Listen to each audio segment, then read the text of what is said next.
Hi, I'm Nathan Lomas. Today I'm going to show you one way to artificially blur your depth of field using Adobe Photoshop. Alright, so here's the image that I would like to create sort of an artificially more shallow depth of field than the way it was shot. To do this, I'm going to come over to the Channels panel, and what I want to do is add a new alpha channel that is going to become the basis for our mask that shows where our depth of field starts to fall off. So I'm going to click this little plus icon down here to create a new channel, and it's going to show up as alpha 1 as black. Now what I want to do is I'm going to turn on the combined RGB layer. That is going to show me sort of an overlay, this rubylith overlay of my original image underneath. Now I'm going to choose the gradient tool, and I'm just going to make sure I have a black and white gradient, normal mode, opacity 100%. Essentially what I have to do is come in here and decide, where do I want this depth of field to start tapering off? I'm going to decide kind of right about here, and I'm just going to draw a gradient, kind of up to the horizon line, something like that. So essentially what we have here is a gradient that's going to just taper off the focus a little bit at a time until we have our, much more blurred area here in the background. So now I'm going to turn off the existing alpha channel and go back to the combined RGB channel. Now we're back to our regular looking photograph.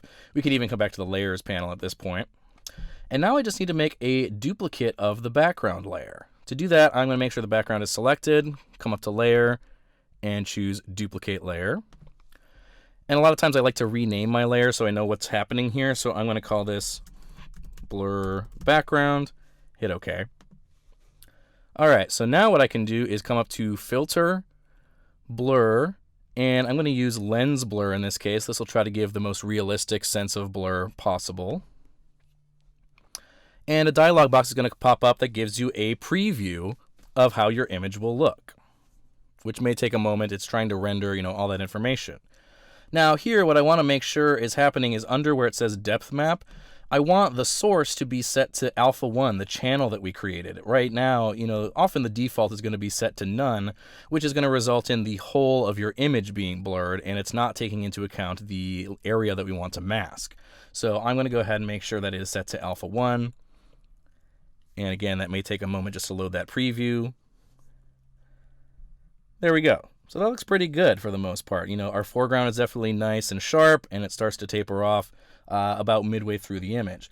I can definitely play around in here with some of the different settings. I can choose, the shape of the iris that we're imitating. I'm just going to leave it on octagon. The radius, this is the biggest factor in how much blur is taking place. So if I lower the radius, a very small amount of blur will take place, and if I make it much larger, we're obviously going to have a very increased amount of blur. I'm going to use a pretty dramatic amount, I think, here, so I'll dial it in at about 75. Okay. And then you can definitely play with blade curvature, rotation. These will make sort of small, more minor adjustments to the shape of the bokeh area here that's out of focus. You might even want to add a little bit of noise to the defocused area because as it gets, blurrier and blurrier, it's going to get smoother and kind of soft.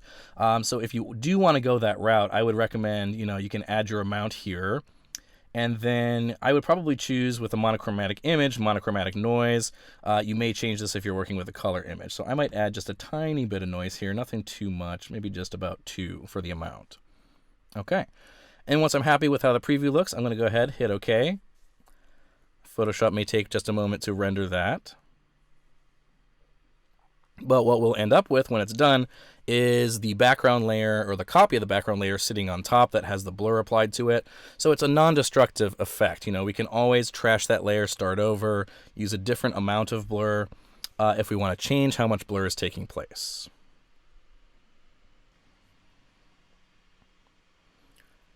All right, so there we go. We have our blurred background sitting on top of our background, the original image here. So if we turn the top layer off, we can see there's our original, and here's our artificially shallow depth of field in our image. With more complex shapes, you definitely can make more complex paths and create a more complex channel to start creating a better illusion. But right now, this is just a simple gradient mask to create shallow depth of field.